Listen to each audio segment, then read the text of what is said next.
பரிசுத்த நாமம் மகிமைப்படுவதாக.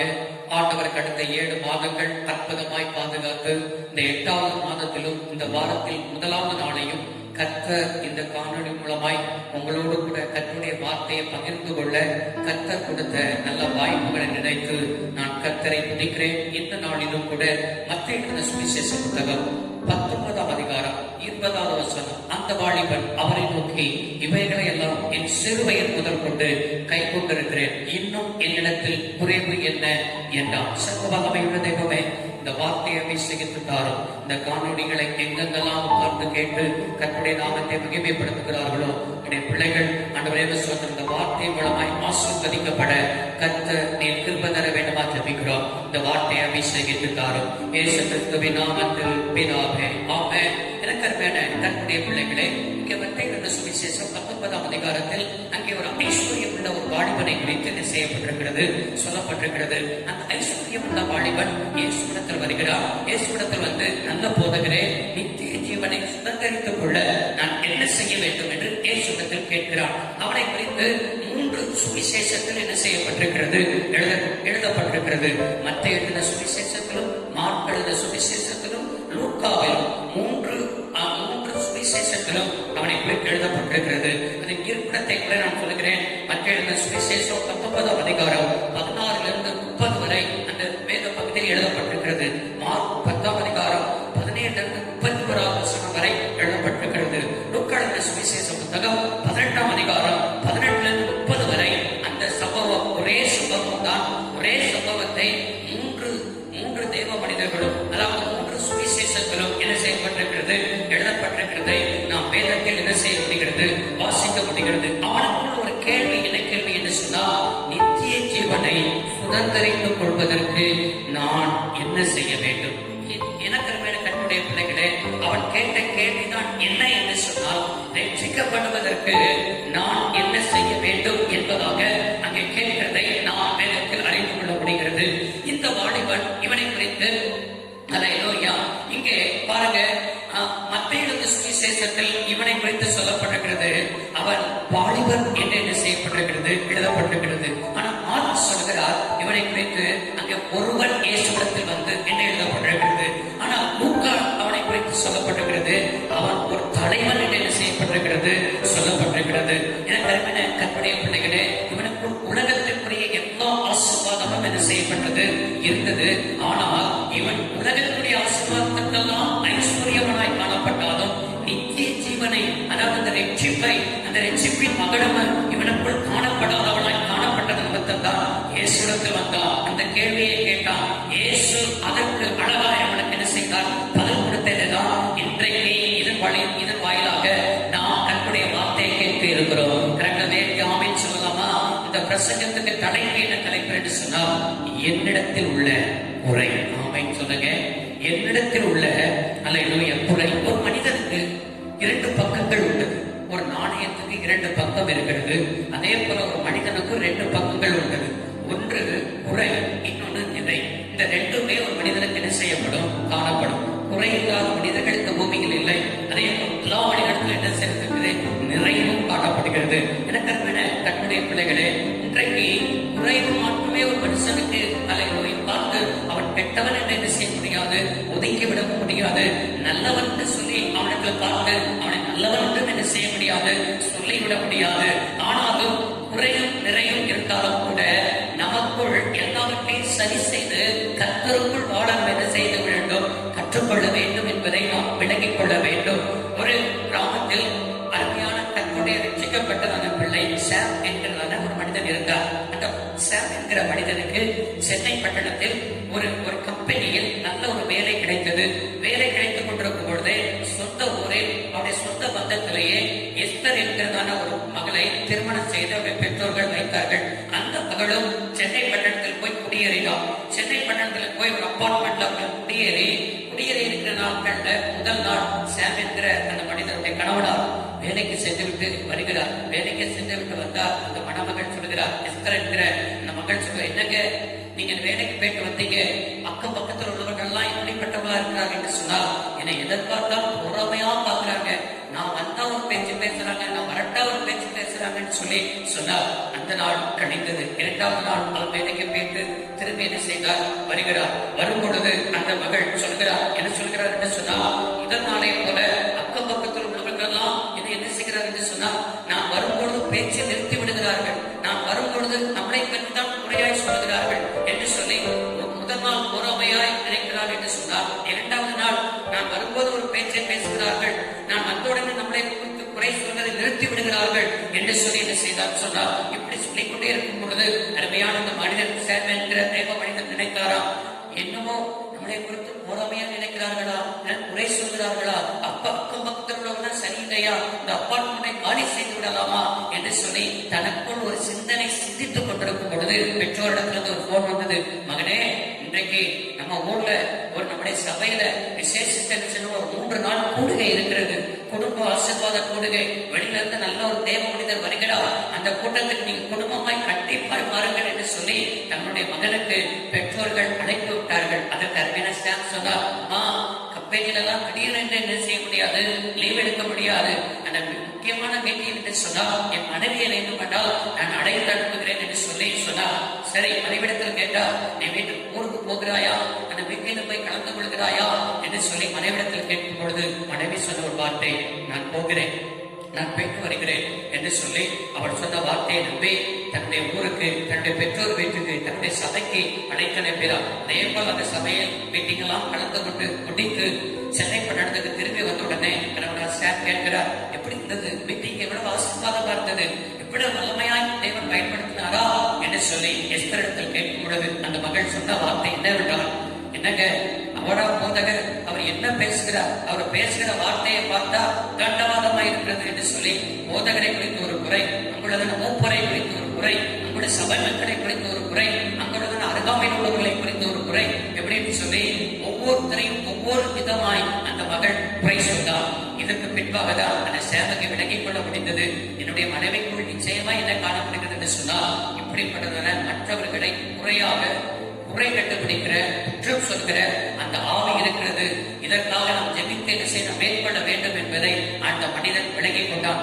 நிச்சயமாகவே இவருடைய பேச்சை கேட்டு இந்த அப்பார்ட்மெண்ட்டை நான் காலி பண்ணியிருப்பேன் என்றால், அக்கம் பக்கத்தில் உள்ளவர்களெல்லாம் நான் தவறாய் நினைத்து சண்டையில் போயிருப்பேன் என்று சொன்னால் நான் பெரிய தவறை செய்திருப்பேன் என்று சொல்லி தன் மனைவியை குறித்து விலகிக் கொண்டான். எனக்கு தன்னுடைய பிள்ளைகளை இதன் வழியாக நாம் என்ன விலகிக் கொள்கிறோம் என்று சொன்னால், அநேகருக்குள் இப்படிப்பட்டவன மற்றவர்களை குறைத்து சொல்கிற, குறை சொல்கிற ஆவி காணப்படும்.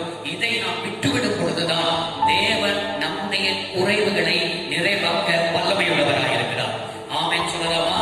மற்றவருடைய குறைவுகளை பார்க்காதீர்கள். உங்களுடைய கண்களில் உத்தரவு இருக்கும் பொழுது மற்றவருடைய கண்களில் இருக்கிறது, நீங்கள் துருப்பை பார்ப்பது என்ன என்று இயேசு கேட்டார். இன்றைக்கு அந்த தலைவரிடத்தில் அந்த ஐஸ்வர்யவான் இயேசுவிடத்தில் வந்தார். இயேசுவிடத்தில் வரும் பொழுது மார்க் சுவிசேஷ புத்தகம் நமக்கு 10ஆம் அதிகாரத்தை நாம் திருப்பிக் கொள்வோம் என்று சொன்னால், மார்க் சுவிசேஷ புத்தகம் 10ஆம் அதிகாரம் வசனம் 17 நீங்கள் திருப்பி வாசித்து பார்ப்பீர்கள் என்று சொன்னால், அவர் புறப்பட்டு படியே போகையில் ஒருவன் வந்து அவனுக்கு முன்பாக முழங்கால் படியிட்டு, நல்ல போகிறேன், நித்திய ஜீவனை சுதந்திரித்துக் கொள்ளும்படி நான் என்ன செய்ய வேண்டும் என்று கேட்டார். அவருக்கு முன்பாக வந்து என்ன செய்யறாங்க சொன்னால், முதலாவது அந்த தலைவன், அந்த வாலிபன் அவன் முழங்கால் படியிட்டான். அப்ப அந்த தலைவனிடத்தில் காணப்பட்டதுன்னு நிறைதான் என்ன என்று சொன்னால், அவனுக்குள் தலைவனாய் காணப்பட்டாலும் தாழ்மை உள்ளவனாய் காணப்பட்டான். அவன் ஐஸ்வர்யவான். இயேசு என்ன செய்கிறார்? படியில நடந்து போய் கொண்டிருக்கிறார், வீதியில் நடந்து போயிருக்கிறார். அவரை கண்டு ஓடி வருகிறார். ஓடி வந்து தெரு என்று பார்க்கவில்லை, வீதி என்று பார்க்கவில்லை, மற்ற ஜனங்களை பார்க்கவில்லை, யாரையும் பார்க்கவில்லை, அவருக்கு முன்பாக முழங்கால் படியிட்டான். இன்றைக்கு அல்லேலூயா, பணம், ஐஸ்வர்யம் எல்லாம் வந்துவிட்டார் என்று சொன்னால் முழங்கால் படியிட்டு ஜெபிக்கிறதே மறந்து விடுவார்கள். ஆலயத்துக்கு வந்தாலே முழங்கால் படிவதில்லை. ஆலயத்துக்கு வந்தாலே அவர்களுக்கு என்ன சொல்லும், தனி இடம் வேண்டும் என்று அவர்கள் நினைப்பதுண்டு. ஆனால் இந்த ஐஸ்வர்யம் உள்ள வாலிபன் தெரு வீதியில கூட இயேசு மாத்திரம் பார்த்தானே தவிர வேற யாரையும் பார்க்கவில்லை. அவன் ஐஸ்வர்யத்தை மறந்து இயேசுவுக்கு முன்பாக தன்னை தாழ்த்தி முழங்கால் படியிட்டான். எனக்கு அருமையான தன்னுடைய பிள்ளைகளை, இன்றைக்கும் தாழ்மை உள்ளவர்களை கர்த்தர் நோக்கி பார்க்கிறவராய் இருக்கிறார். பிலிப்பியர் 8ஆம் அதிகாரம் 10வது வசனத்தில் வாசிக்கிறோம், இயேசுவின் நாமத்தில் வானோர் முதல்வோர் பூமியின் கீழோருடைய முழங்கால் உடல் அவரே கிறிஸ்து என்று சொல்லி நாவுகள் யாவும் செய்யப்படும், அறிக்கையிடும் என்று என்று சொல்லப்படுகிறது, வேதத்தில் வாசிக்கப்படுகிறது. இன்றைக்கு நம்முடைய வாழ்க்கையில் தாழ்மை அவனை போல நிறைவு மக்கள் என்ன செய்ய சொன்னால் அந்த தாழ்மை என்கிற ஒரு உணவு எப்பேற்பட்ட உயர்வுகள் மத்தியிலும் கூட அந்த தன்னைத்தான் தாழ்த்துகிற ஒரு அனுபவங்கள் நம்முடைய வாழ்க்கையில் காணப்பட வேண்டும் என்பதை கர்த்தர் எதிர்பார்க்கிறார். இந்த தலைவரிடத்தில் இரண்டாவது நான் பார்க்கிறேன்.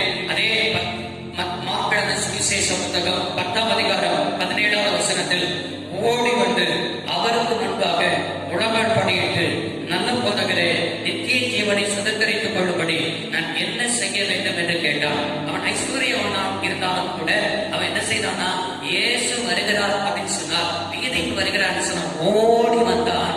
ஓடி வந்து அவனுக்குள்ள கேட்ட கேள்வி என்று சொன்னான், நல்ல போதகரே, நித்திய ஜீவனை சுதந்திரித்துக் கொள்ள நான் என்ன செய்யணும்? அவனுக்குள்ள ஓடி வருகிறதையும் அந்த கேள்விகளை கேட்பதும் நான் எப்படி பார்க்கிறேன் என்று சொன்னால், அவனுக்குள்ள வாஞ்சை உள்ளவனாய் காணப்பட்டான்.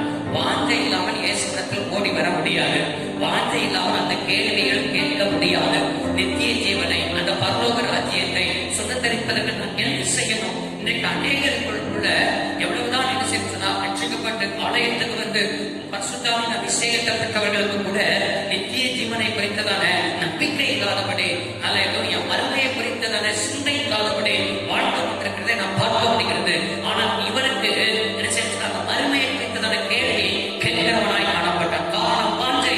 இன்றைக்கு கிறிஸ்தவுக்குள் உங்களுடைய வாழ்க்கையில் வாஞ்சை காணப்படட்டும். வேதத்தை வாசிக்கிறதுக்கு வாஞ்சை, ஜெபிப்பதற்கு வாஞ்சை, ஊழியம் செய்வதற்கு வாஞ்சை, கர்த்தருக்கு சொல்லி கொடுப்பதற்கு வாஞ்சை, எல்லாவற்றுக்கும் எந்த அளவுக்கு நமக்குள் வாஞ்சை காணப்படுகிறதோ அந்த வாஞ்சையை தான் கர்த்தருடைய வாழ்க்கையில் நிறைவாக பார்க்க விரும்புகிறார்.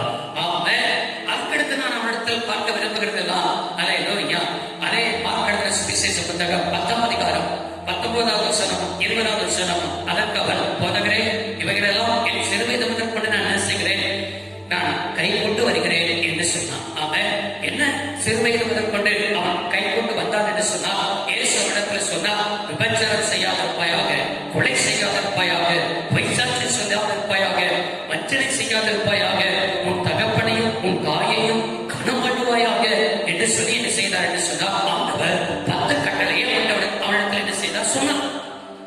10 கட்டளையை சொன்னா என்ன சொன்னான் தெரியுமா? ஆண்டவரே, இவைகளெல்லாம் நான் சிறு வயது முதற்கொண்டு என்ன செய்கிறேன், கை கொண்டு வருகிறேன் அப்படின்னா அவனுக்குள் நான் இந்த வேத வார்த்தை எல்லாம், பழைய ஏற்பாட்டு நியாய பிரமாணங்கள் எல்லாம் நான் கை கொண்டு வருகிறேன் என்று சொல்லி நம்பிக்கை உள்ளவனாய் என்ன செய்தான், காணப்பட்டான். இன்றைக்கும் அநேக பிள்ளைகளுக்கு நான் கேட்கிறேன், நீங்க வேதத்தின்படி நடக்கிறீர்களா, வேத வசனத்தின்படி உங்கள் வாழ்க்கையை மாற்றிக் கொண்டிருக்கிறீர்களா அப்படின்னு சொல்லி நான் கேள்விகளை கேட்கும் பொழுது அநேகர் சொல்வது உண்டு. என்ன சொல்வது உண்டு என்று சொன்னா, நான் முயற்சி பண்றேன் அப்படின்னு சொல்லுவாங்க, இல்லைன்னு சொல்லுவாங்க.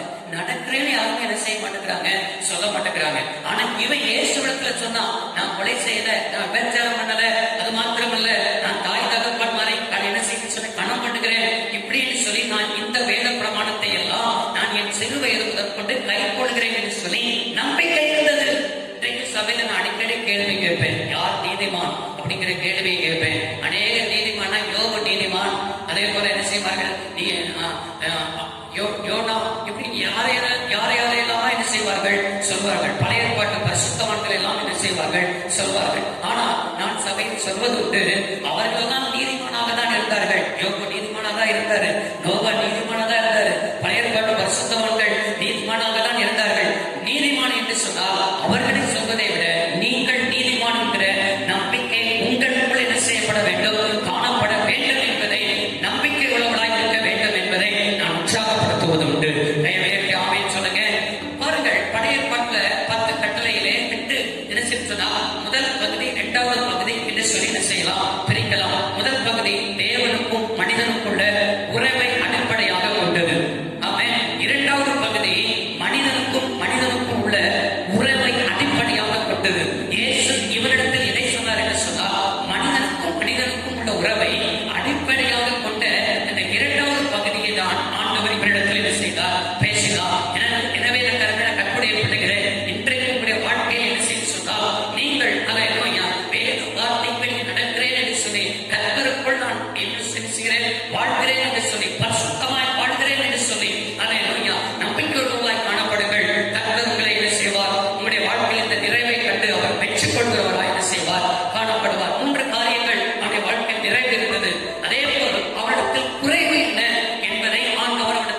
வெளிக்காட்டினார்.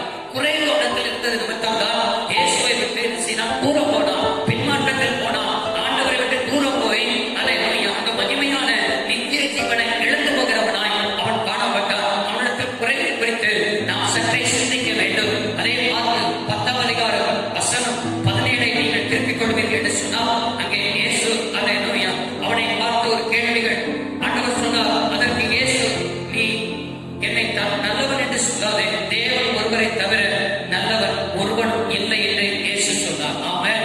இயேசுவிடத்தில் அவர் வந்தார். இயேசுவிடத்தில் வந்து என்ன சொன்னான்னு சொன்னால், நல்ல போதகரே, நித்திய ஜீவனை சுதந்திரித்துக் கொள்ள என்ன செய்யணும்? அதாவது இயேசு அவனை சொன்ன வார்த்தைப்பா, நீ என்னை நல்லவன் என்று சொல்லாதே, தேவன் ஒருவரை தவிர என்ன செய்யணும்னு சொன்னால் நல்லவன் ஒருவனும் இல்லை. இதை ஆண்டவர் சொல்லணும்னு சொன்னால் அவனுடைய சிந்தனையை கொஞ்சம் தட்டி எழுப்ப விரும்புகிறார். என்ன தட்டி எழுப்ப விரும்புகிறார் என்று சொன்னால், தேவன் ஒருவரை தவிர பூமியில ஒருவரின் நல்லவர் இல்லை என்று ஏன் சொன்னு சொன்னா, இயேசுவிடத்துல வந்து ஆரம்பத்திலே ஒரு வார்த்தை சொன்ன, நல்ல போதகரே.